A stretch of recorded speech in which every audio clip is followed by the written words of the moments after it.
السلام علیکم دوستو، اردو داستان چینل پر خوش آمدید۔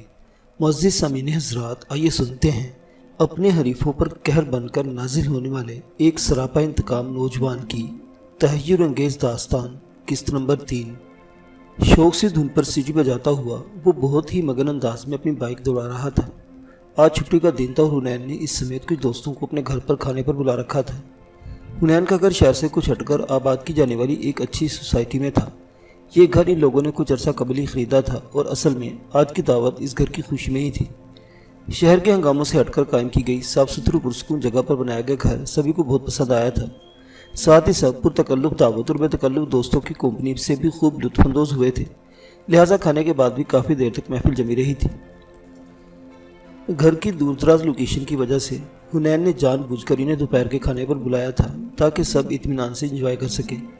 وہ سبھی اپنی اپنی سواریوں پر وہاں آئے تھے۔ ان میں سے زیادہ تر کے پاس بائکس تھی اور صرف سرمد نامی ایک لڑکا اپنی سوزوکی ایف ایکس میں آیا تھا۔ وہی اپنے ساتھ دو ایسے دوستوں کو بھی لے کے آ گیا تھا جن کے پاس اپنی کوئی ذاتی سواری موجود نہیں تھی۔ جگہ اچھی اور پرسکون ہونے کے باوجود بہرحال اس علاقے میں کنوینس کا مسئلہ تھا اور بہت کم پبلک ٹرانسپورٹ مل پاتی تھی۔ وہ سب شام کی چائے پینے کے بعد ایک ایک کر کے وہاں سے رخصت ہوئے تھے۔ معاذ سب سے آخر میں روانہ ہوا تھا۔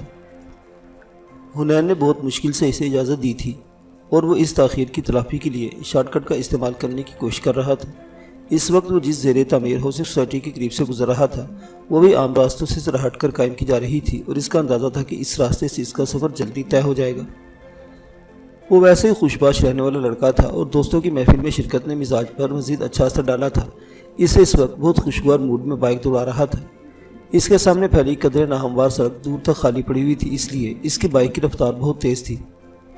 اس رفتار پر بائک چلاتے ہوئے سڑک کے کنارے لگے درختوں کے جھنڈ سے برآمد ہونے والے اس گلابی بگولے کو بالکل اچانک سڑک پر بارش ہوتے دیکھا تو ایک ثانیے کے لیے ذرا سا گڑبڑا گیا، لیکن پھر بہت مہارت و مستعدی سے بائک کو بریک لگانے میں کامیاب ہو ہی گیا۔ رکتے ہوئے اس نے اپنے بہت قریب سے دہشت زدہ سی چیخ سنی۔ چیخ یقینی طور پر نسوانی تھی اور اب وہ خود بھی دیکھ سکتا تھا کہ گلابی رنگ کا وہ بھوگلا در حقیقت گلابی کپڑوں میں ملبوس ایک لڑکی تھی۔ لڑکی کے چہرے پر خوفزدہ سے تاثرات تھے جنہیں اول تو اس حادثے کے اندیشے کا ردعمل محسوس کیا اور خاصے خراب موڈ میں بولا، محترمہ آپ کو یہاں 100 میٹر کی ریس کی مشق کرنے نکلی تھی، آپ کو کچھ اندازہ ہے کہ آپ کتنے موزانہ طور پر حادثے سے بچی ہیں؟ حادثہ ہو جاتا تو آپ کا تو جو ہوتا سو ہوتا، میں غریبی بیکار میں مارا جاتا اور تھانے کچہری کے چکر میں میری زندگی برباد۔ وہ اپنی اس تقریر کو شاید مزید جاری رکھتا لیکن واحد سامع نے ہی میدان چھوڑ دیا۔ وہ لڑکی جو گھبراہٹ کے عالم میں سڑک پر گر چکی تھی تیزی سے اپنی جگہ سے اٹھی اور سڑک کے دوسرے درختوں کے جھنڈ کی طرف بھاگنے لگی۔ معاذ کی تیزی سیاحت نے اسے غیر معمولی پن کا احساس دلایا اور اس نے رخ موڑ کر اس طرف دیکھا جہاں سے لڑکی نمودار ہوئی تھی۔ وہاں درختوں کے جھنڈ سے 2 لڑکے نمودار ہو رہے تھے، ان کے چہروں پر وحشت تھی اور سانس پھولا ہوا تھا۔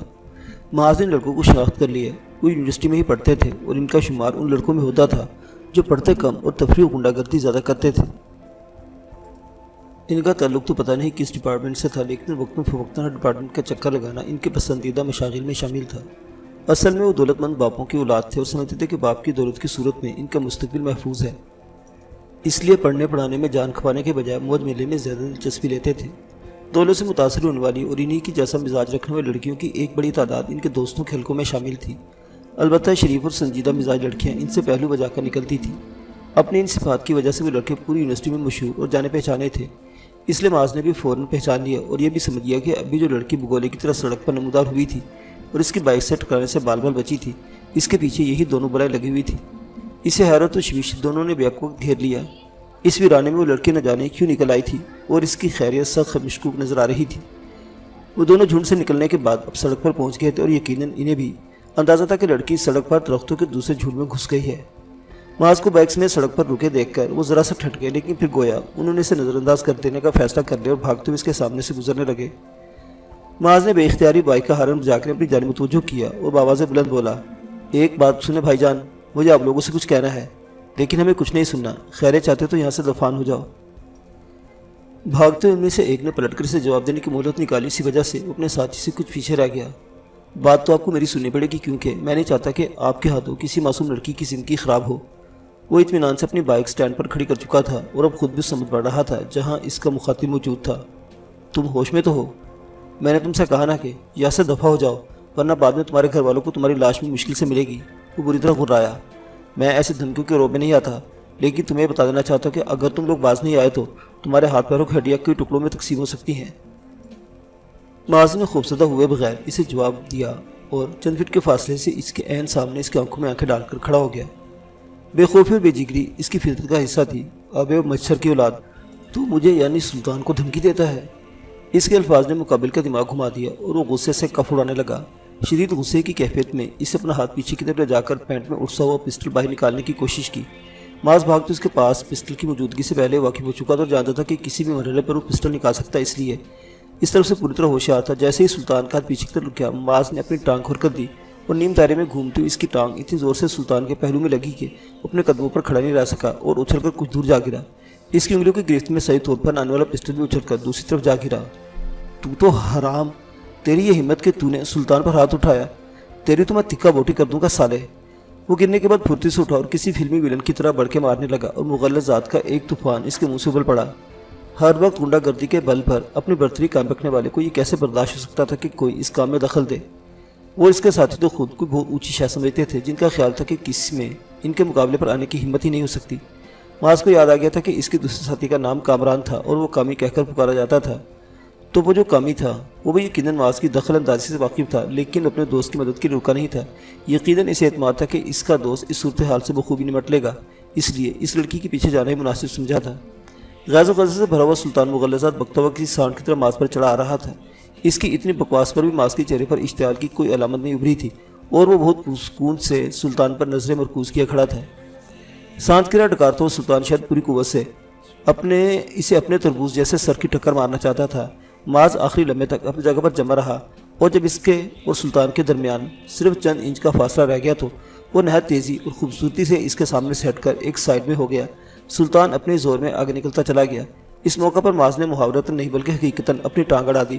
نتیجتاً سلطان کے متحرک جسم کو ایک زوردار جھٹکا لگا اور وہ توازن کھو کر اس طرح چاروں شانے چت ہوا کہ اس کا منہ زمین سے جا لگا۔ دوسرے لمحے اس کے حلق سے ایک زوردار چیخ بلند ہوئی۔ معاذ نے اس چیخ کو خاتے میں لائے بغیر اسے ٹھوکروں میں رکھ لیا۔ جتنی بکواس سلطان نے کی تھی، ایسا نہیں تھا کہ وہ اس پر اثر انداز نہیں ہوئی تھی۔ اسے سلطان کی گندی زبان پر اندر سے بہت زیادہ تب چڑھی ہوئی تھی، لیکن بظاہر اس نے خود کو پرسکون رکھا تھا۔ وہ اس نقطے کو سمجھتا تھا کہ جذبات اور اشتعال میں آ کر فوری رد عمل ظاہر کرنا اکثر نقصان کا سبب بنتا ہے اور صورتحال انسان کے قابو سے باہر ہو جاتی ہے۔ اب جبکہ صورتحال کافی حد تک اس کے قابو میں آ چکی تھی، وہ اچھی طرح اپنی بھڑاس نکالنے کی کوشش کر رہا تھا اور سلطان کو اپنی ٹھوکروں پر رکھ لیا تھا۔ ہر ٹھوکر پر بلبلاتے سلطان نے جب خود کو اس کے مقابلے میں کھڑا ہونے کے لائق نہ پایا تو بچوں کی طرح زور زور سے کامی کامی پکارنے لگا۔ شاید اسے امید تھی کہ کامی آ کر اسے اس حساب سے نجات دلائے گا۔ معاذ پہلے ہی کامی کی آمد سے بالکل بے فکر نہیں تھا۔ اسے اندیشہ تھا کہ اپنی مہم میں کامیاب یا ناکام ہو کر کامی بہر صورت اس طرف آئے گا۔ اسے سلطان کی تواضع کرتے اپنے گرد و پیش پر بھی نظر رکھے ہوئے تھا۔ سلطان نے بآواز بلند کامی کو پکارنا شروع کیا تو وہ مزید چوکنا ہو گیا اور سب سے پہلے اس شور مچانے والے ڈبے کو خاموش کرنے کے لیے اس کی کمپنی پر پیر سے ایک نبی تلی ٹھوکر لگائی۔ ٹھوکر کھاتے سلطان کی آواز یوں بند ہوئی جیسے کسی سی ڈی پلیئر کا بٹن آف کر دیا گیا ہو۔ وہ اپنی ساری جد و جہد اور مزاحمت سے نجات پا کر ایک لمحے میں ہی انٹا غفیل ہو گیا۔ بے ہوشی کی حالت میں زمین پر پڑا وہ خاصا بھیانک لگ رہا تھا۔ اس کے لمبے بال اور چوڑا چکلا چہرہ مٹی سے اٹ گئے تھے اور منہ سے خون نکل کر دونوں طرف کی باچھوں سے بہہ رہا تھا۔ اس حلیے میں وہ کوئی آدم خور لگ رہا تھا، لیکن ایسا آدم خور جس کے باہر کو نکلے ہوئے نکیلے اور لمبے دانت تو کجا عام اصلی دانت بھی نظر نہیں آ رہے تھے۔ زمین سے ٹکرانے کے باعث اس کے آگے کے 2 دانت ٹوٹ چکے تھے اور ان ٹوٹے ہوئے دانتوں کی وجہ ہی سے اس کے منہ سے خون بہتا نظر آ رہا تھا۔ سلطان کی بے ہوشی کے بعد معاذ تیزی سے اپنے ارد گرد نظر دوڑانا شروع کر دی۔ سڑک پر اب بھی دور تک خالی پڑی ہوئی تھی۔ اس نے اپنی پوری توجہ درختوں کے جھنڈ کی طرف مبذول کر لی، جس میں پہلے وہ لڑکی اور پھر کامران جا کر غائب ہو گئے تھے۔ سلطان کی پکار پر اگر کامران واپس پلٹ کر آتا تو یقیناً اسے اسی طرف سے آنا پڑتا، لیکن کامران اس کی توقع کے برخلاف کچھ ہوشیار ثابت ہوا اور اندھا دھند بھاگتے ہوئے آنے کے بجائے درختوں کے جھنڈ میں ہی کہیں رک گیا۔ اس جگہ کے سناٹے اور اپنی حسیات کی تیزی کی وجہ سے معاذ اس کے بھاگتے قدموں کی چاپ سننے میں کامیاب ہو سکا تھا اور اسے اندازہ ہو گیا تھا کہ کامران کسی درخت کی آڑ میں رک چکا ہے۔ آخر ایک معمولی سے تحرک کے باعث اس نے کامران کو پا لیا۔ خوفناک بات یہ تھی کہ اس کے ہاتھ میں لمبی نال والا ایک خاصا مہلک پستول موجود تھا اور وہ خود کو آڑ میں رکھے ہوئے معاذ کو نشانہ بنانے کی کوشش کر رہا تھا۔ معاذ جس جگہ کھڑا تھا وہاں اسے کوئی آڑ میسر نہیں تھی۔ سلطان کا گرجانے والا پسٹل بھی خاصے فاصلے پر پڑا ہوا تھا اور وہ اتنی دور سے خالی ہاتھ کامران کا کچھ نہیں بگاڑ سکتا تھا۔ بس اس نے کچھ نہ کرنے کے مقابلے میں کچھ کرنا بہتر سمجھتے اس جانب چھلانگ لگائی جہاں سلطان کا پسٹل گرا ہوا تھا۔ اس کی یہ حرکت اس کے لیے بابرکت ثابت ہوئی۔ وہ جس لمحے کلابازی کھا کر پسٹل تک رسائی کی کوشش کر رہا تھا، فضا میں یکے بعد دیگرے دو دھماکے گونجے اور گولیاں شاشہ کرتی عین اس جگہ سے گزری جہاں کچھ دیر قبل وہ کھڑا ہوا تھا۔ اس نے سلطان کا پسٹل اپنے قبضے میں لے کر خود بھی اس طرح ایک فائر جھونک دیا جس جگہ اس نے کامران کو چھپا ہوا دیکھا تھا، لیکن اس کا فائر بھی بے سود ثابت ہوا۔ کامران کو موٹے تنے کی درخت کی آڑ میسر تھی، اس لیے گولی اس تک رسائی حاصل نہیں کر سکی۔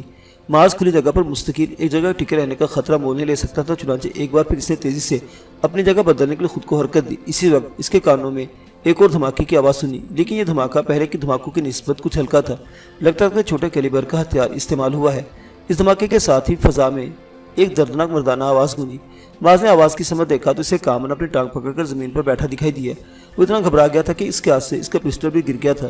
فائر کس نے کیا وہ سوچ بھی نہیں پایا تھا کہ وہی گلابی بگولا ایک بار بھی درختوں کے جھنڈ سے برآمد ہوا۔ وقت ضائع مت کرو اور جلدی یہاں سے نکلو، معاذ کے قریب پہنچ کے اس نے ہی جانی لہجے میں کہا تو وہ بھی تیزی سے حرکت میں آ گیا اور سڑک پر کھڑی اپنی بائک تک پہنچ کر پھرتی سے کک لگائی۔ وہ بھی اس کے پیچھے پیچھے تھی۔ بائک سٹارٹ ہوتی ہوئی چکر اس کے پیچھے بیٹھ گئی۔ وہ نازک سی نرم و گداز جسامت رکھنے والی خوش شکل لڑکی تھی جس کے بھورے بال چھوٹی سی پونی ٹیل کی شکل میں بندھے ہوئے تھے، لیکن اس وقت معاذ کو وہ کچھ خطرناک لڑکی لگ رہی تھی کیونکہ اس کے نرم گلابی ہاتھ میں ایک چھوٹا سا چپٹی نال والا پسٹل دبا ہوا تھا اور معاذ سمجھ سکتا تھا کہ کامران کی ٹانگ میں گولی لگنے والی اسی پسٹل سے چلائی گئی تھی۔ بہرحال جس صورتحال میں پھنس گیا تھا اس کا اب یہاں سے نکل جانا ہی مناسب تھا۔ لڑکی سے وہ آگے جا کر اپنی جان چھڑا سکتا تھا۔ لڑکی کے بیٹھتے اس نے ایک جھٹکے سے بائک آگے بڑھائی۔ اسی وقت اس نے اپنے بہت قریب فائر کی آواز سے سمجھ گیا کہ یہ گولی بھی اس کے پیچھے بیٹھی ہوئی لڑکی نے چلائی ہے۔ تیز رفتاری سے بائک چلانے کے باوجود اس نے پیچھے مڑ کر لڑکی کی طرف دیکھا، کچھ نہیں، بس ایسے ہی ڈرانے کے لیے ہوائی فائر کیا تھا۔ اس خبیث کامی کو اپنا پسٹل مل گیا تھا اور زخمی ہونے کے باوجود ہم پر فائر کرنے کی فکر میں تھا۔ میری گولی چلانے پر ڈر کر ایک بار بھی درخت کی تنے کے پیچھے جا کر دبک گیا ہے۔ وہ جو پہلے اسے خاصی خوفزدہ محسوس ہوئی تھی اب کافی پرسکون محسوس ہو رہی تھی، البتہ اس کے لہجے کا ہلکا سا ارتعاش بتا رہا تھا کہ ابھی وہ مکمل طور پر خوف کے حصار سے باہر نہیں نکلی۔ اس کا پسٹل بھی ہنوز اس کے ہاتھ میں تھا، حالانکہ اب وہ لوگ جائے حادثے سے کافی آگے نکل آئے تھے اور کوئی امکان نہیں تھا کہ اگر کامی اور سلطان کے پاس گاڑی بھی ہوئی تو ان کا تعاقب میں آ جائیں گے۔ سلطان بے ہوش پڑا تھا اور کامی کی ٹانگ میں گولی لگی تھی، ایسے میں تو انہیں اپنی مدد کے لیے کسی کو بلانا پڑتا، وہ بھلا تعاقب کے چکر میں کیسے پڑ سکتے تھے؟ محترمہ بہتر ہوگا کہ آپ اپنے پسٹل کی نمائش بند کر کے اسے کہیں چھپا لیں، ورنہ اگر کسی موبائل سے ٹاکرا ہو گیا تو سرعام اسلحے کی نمائش پر ہم تھر لیے جائیں گے۔ وہ جو بڑی خطرناک گنے لے کر سرعام شہر میں دندناتے پھرتے ہیں انہیں تو پولیس کچھ نہیں کہتی، اور میرے اس چھوٹے سے معصوم پسٹل پر جس کا میرے پاس لائسنس بھی موجود ہے اس کے لیے پولیس ہمیں دھر لے گی، یہ تو کوئی بات نہیں۔ معاذ کے ہدایت پر اس نے گویا برا مانتے ہوئے تلخ لہجے میں کہا، لیکن پسٹل بہرحال اس نے اپنی گلابی قمیض کے گریبان میں ڈال کر کہیں چھپر کر دیا تھا۔ ان بڑی بڑی گنوں والوں کو پولیس اس سے کچھ نہیں کہتی کہ جن کے ہاتھ میں وہ گنیں ہوتی ہیں انہیں بڑے بڑے لوگوں کی آشیرواد حاصل ہوتی ہے، اور ان بڑے لوگوں کے خلاف منہ سے بھاپ نکالنے میں بھی پولیس والوں کے پر جلتے ہیں۔ لیکن آپ اپنے چھوٹے سے پسٹل کو اتنا معصوم اور بے ضرر بھی قرار نہ دیں۔ اس پسٹل سے نکلنے والی چند انچ کی گولی نے اچھے بھلے 6 فٹ کے آدمی کو ناکارہ بنایا ہے، اور وہ بیچارہ اب بھی اس ویرانے میں پڑا ہائی وائی کر رہا ہوگا۔ وہ کافی آگے آ گئے، جس لیے معاذ نے بائک کی رفتار کم کر دی تھی اور بہت سادہ سے انداز میں اس کے اعتراض کا جواب دے دیا تھا۔ خود وہ سلطان کا پسٹل ایک گڑھے میں اچھال چکا تھا۔ گولی تو مجھے آپ کی وجہ سے چلانی پڑی تھی، اگر میں اس کی ٹانگ میں گولی نہیں مارتی تو وہ آپ کو گولی مار چکا ہوتا، اور ظاہر ہے میں آپ کو خاموشی سے گولی کا نشانہ بنتے نہیں دیکھ سکتی تھی۔ میرے خیال میں آج کے دور میں بھی دل میں جذبہ ہمدردی رکھنے اور مشکل وقت میں کسی کی کام آنے والے شخص کے ساتھ اتنا برا نہیں ہونا چاہیے، کیونکہ آج کل ایسے لوگ کامیاب ہو گئے ہیں اور جتنے بچے ہیں انہیں اتنی آسانی سے ضائع نہیں ہونے دینا چاہیے۔ وہ اب مکمل طور پر خوف کے اثار سے نکل آئی تھی اور بڑی شکریہ سے معاذ کو اپنی گولی چلانے کی وجہ سے آگاہ کر رہی تھی۔ آپ جس انداز میں میرے بارے میں بات کر رہی ہیں اس سے مجھے محسوس ہوتا ہے کہ میں کوئی کالا غزال یا مرغ زری وغیرہ کے قبیلے کا فرد ہوں جس کی نسل معدومی کے خطرے سے دوچار ہے اور جس کے تحفظ کے لیے محکمہ جنگلی حیات کو خصوصی اقدامات کرنے پڑ رہے ہیں۔ لڑکی کے شگفتہ انداز پر معاذ کی حصے ظرافت بھی پھڑک اٹھی اور اس نے شوق سے لہجے میں تبصرہ کیا۔ اس تبصرے کو سن کر لڑکی ہنس پڑی، پھر یکدم سنجیدہ ہوتے بولی، بات ہی کچھ ایسی معاذ صاحب، ہمارے معاشرے سے بہادر، جرأت مند اور اعلیٰ اخلاقی اقدار رکھنے والے لوگ معدوم ہوتے چلے جا رہے ہیں۔ اب کوئی کسی کو مصیبت میں دیکھتا ہے تو اس کی مدد کے لیے رکتا نہیں، مگر آپ رکے تھے تو میرے حساب سے آپ واقعی ایک قابل قدر ہستی ہیں۔ میں کیا ہوں اور کیا نہیں اس بات کو چھوڑیے، لیکن میں اتنا ضرور کہنا چاہتا ہوں کہ لوگوں کا عمومی رویہ ایک المیہ ہی صحیح، بہرحال غیر فطری نہیں۔ دن بہ دن بگڑتے حالات نے لوگوں کو دہشت زدہ کر دیا ہے۔ انہیں معلوم ہے کہ کسی کے معاملے میں دخل دینے سے ان کی اپنی جان کے لالے پڑ سکتے ہیں، اس لیے ہر شریف آدمی کی کوشش ہوتی ہے کہ کان آنکھ لپیٹ کر رکھے اور خود کو محدود کر کے بیوی بچوں کے ساتھ باعزت و پرسکون زندگی گزار سکے۔ شاید آپ ٹھیک ہی کہہ رہے ہیں، اس نے ایک ٹھنڈی سانس لیتے ہوئے معاذ کے ساتھ اتفاق کیا۔ آپ میرا نام کیسے جانتی ہیں؟ معاذ کو یاد تھا کہ اس نے ابھی اس کے نام سے مخاطب کیا تھا، اس لیے موقع ملتے سے دریافت کیا۔ آپ یونیورسٹی کے ان نمایاں اسٹوڈنٹس میں سے ہیں جنہیں مجھ سمیت بہت سے لوگ ویسے اچھی طرح جانتے ہیں۔ جو نہیں جانتے ہوں گے وہ پولیس سے ہونے والے آپ کے ٹاکرے کی ویڈیو وائرل ہونے کے بعد اچھی طرح آپ کو جان چکے ہوں گے، اس لیے میرے خیال میں آپ کا یہ سوال بالکل بے مقصد ہے۔ اس نے ایسے انداز میں جواب دیا کہ ماس چھینپ سا گیا۔ اس کی وہ ویڈیو تو واقعی بہت مقبول ہوئی تھی اور لوگ اسے اکثر اس کا حوالہ دیتے رہتے تھے، حالانکہ خود اس واقعے کو بھول جانا چاہتا تھا۔ تھانے میں گزری اس تکلیف دہ رات میں لالا عیسیٰ کے خاص آدمی گلو استاد نے اور اس کے چولوں سے ہونے والی ملاقات، ابو کی دی ہوئی رشوت اور صفات کی سفارش کے نتیجے میں ملنے والی رہائی میں کچھ بھی ایسا خوشگوار نہیں تھا جسے وہ یاد رکھنا چاہتا ہو۔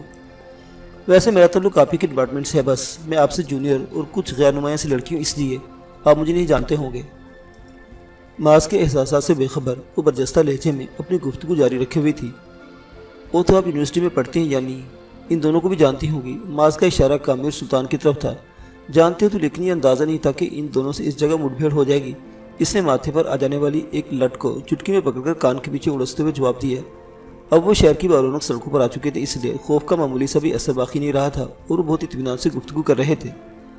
بائی دا وے، آپ وہاں اس ویران سی جگہ پر کیا کر رہی تھی؟ اس بار ماس نے بیک میں مرر میں اس کا چہرہ دیکھنے کی کوشش کی، لیکن اسے کوئی خاص کامیابی حاصل نہیں ہوئی۔ لڑکی اس کی اپنے پشت کے پیچھے تقریباً چھپی ہوئی تھی۔ ذرا یہاں تھانے کے سامنے روک لیں، میں FIR کٹوا کر ابھی آتی ہوں۔ اگر آپ اتنی دیر میں انتظار کر سکے تو میں آپ کے تمام سوالوں کا اطمینان بخش جواب دے دوں گی۔ پولیس اسٹیشن کی عمارت کے سامنے نظر آ رہی تھی، جسے دیکھ کر اس نے ماس سے فرمائش کی تھی۔ آپ اس واقعے کی پولیس میں رپورٹ بھی کریں گی؟ ماس نے بائک روک دی، لیکن حیرت کا اظہار کیے بغیر نہیں رہ سکا۔ وہ ایک بندے کی ٹانگ میں گولی مار کر آ رہی تھی اور FIR کٹوانے کا ارادہ رکھتی تھی۔ یہ کوئی کم حیرت کی بات نہیں تھی۔ میں صرف اپنا پرس اور موبائل چھینے جانے کی FIR کٹوانا چاہتی ہوں تاکہ بعد میں میرے لیے کوئی مسئلہ کھڑا نہ ہو سکے۔ اسے سنجیدگی سے ماس کو جواب دیا اور خود اعتمادی سے قدم اٹھاتی ہوئی پولیس اسٹیشن کے گیٹ کی طرف بڑھنے لگی۔ ماس کو اعتراف کرنا پڑا کہ وہ کوئی عام لڑکی نہیں ہے۔ وہ جانتا تھا کہ ہمارے ہاں کی عام خواتین تو اشد مجبوری کی حالت میں ہی تھانوں وغیرہ کی چار دیواری میں قدم رکھتی ہیں، اور وہ بھی اکیلی بہت ہی کم اس طرف کا رخ کرتی ہیں۔ عموماً ان کے ساتھ کوئی مرد ضرور موجود ہوتا ہے، لیکن وہ نہایت بے خوفی سے تنہا FIR کٹوانے چلی گئی تھی۔ وہ اس کے قریب ہی سے گزر کر گئی تھی، اس لیے اس نے اس کا چہرہ اچھی طرح دیکھ لیا تھا۔ اس چہرے کے لیے اسے ہلکی سی شناسائی محسوس ہوئی تھی اور اسے خیال آیا تھا کہ شاید اس نے چہرہ یونیورسٹی میں ہی دیکھا تھا، لیکن بہرحال وہ ان شناسا چہروں میں سے نہیں تھی جنہیں وہ اچھی طرح جانتا تھا۔ اس نے فیصلہ کیا کہ وہ وہیں رک کر اس کا انتظار کرے گا۔ اس لڑکی کے لیے اس کے دل میں تجسس پیدا ہو گیا تھا۔ کمال کی بات یہ تھی کہ وہ اسے اتنی خطرناک صورتحال سے نکال کر لایا تھا اور وہ اتنی دیر تک اس کے پیچھے بائک پر بیٹھ کر اس سے اچھی خاصی گفتگو کرتی رہی تھی، اور ابھی تک اسے اس لڑکی کا نام بھی معلوم نہیں تھا۔ تجسس نے اسے لڑکی کے انتظار میں وہ رکنے پر مجبور کر دیا۔ انتظار کے سلسلے میں اس نے گھر فون کر کے اطلاع دے دی کہ وہ حنان کے گھر سے واپس آ چکا ہے اور ایک دوست کے ساتھ ہے، اس لیے ممکن ہے کہ اسے گھر پہنچنے میں کچھ تاخیر ہو جائے۔ روایتی ماؤں کی طرح سیدہ بیگم بھی اپنی اولاد کی طرف سے ازحد فکر مند رہا کرتی تھی، اور ان کی خواہش ہوتی تھی کہ ان کو تینوں بچے وقت مقررہ پر گھر واپس آ جائے، اور یہ ممکن نہ ہو سکے تو کم از کم انہیں اطلاع ضرور دے دے کہ وہ کہاں مصروف ہیں اور کتنی دیر میں واپس آئیں گے۔ اسے پولیس اسٹیشن کے باہر اپنے اندازے سے کچھ کم وقت انتظار کی زحمت اٹھانا پڑی اور وہ لڑکی باہر آتی دکھائی دی۔ پولیس اسٹیشن کے گیٹ سے خود کا درمیانی فاصلہ طے کرنے کے دوران اسے لڑکی کا بھرپور جائزہ لینے کا موقع مل گیا۔ اس نے ہلکی اور گہری گلابی لائنوں والی گھٹنوں سے ذرا اونچی اوپن شرٹ سٹائل کی قمیض سی پہنی ہوئی تھی، جس کے ساتھ قدرے چست ہلکے گلابی رنگ کا ٹراؤزر تھا۔ باقاعدہ دوپٹے کی جگہ اس نے گلے میں گلابی مفلر سا پہن رکھا تھا، جس کو گھرا لگی ہوئی تھی، اور شاید اسی وجہ سے وہ بھاگ دوڑ کے دوران کہیں گرا نہیں تھا۔ پیروں میں اس نے کینوس شوز پہن رکھے تھے، جن کی وجہ سے یقیناً اسے تیز رفتاری سے بھاگنے میں آسانی رہی ہوگی۔ اس وقت بہرحال وہ بہت اطمینان سے نپے تلے قدم اٹھاتی اس کی طرف آ رہی تھی۔ چلنے کے دوران اس کے بھورے بالوں کی پونی ٹیل ایک ردم سے دائیں بائیں جھول رہی تھی۔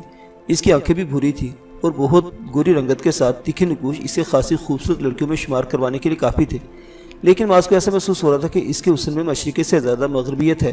وہ مکمل طور پر بھی مغربی حسن کی مالک نہیں تھی، خصوصاً اس کی رنگت میں جو کشش تھی وہ مغربی عورتوں میں بہت کم پائی جاتی ہے، گویا وہ جیسے مغرب اور مشرق کا ملاپ تھی۔ معزز سامعین حضرات، یہ داستان ابھی جاری ہے، بقیہ واقعات اگلی قسط میں دیکھتے رہیے۔ اردو داستان۔ اللہ حافظ۔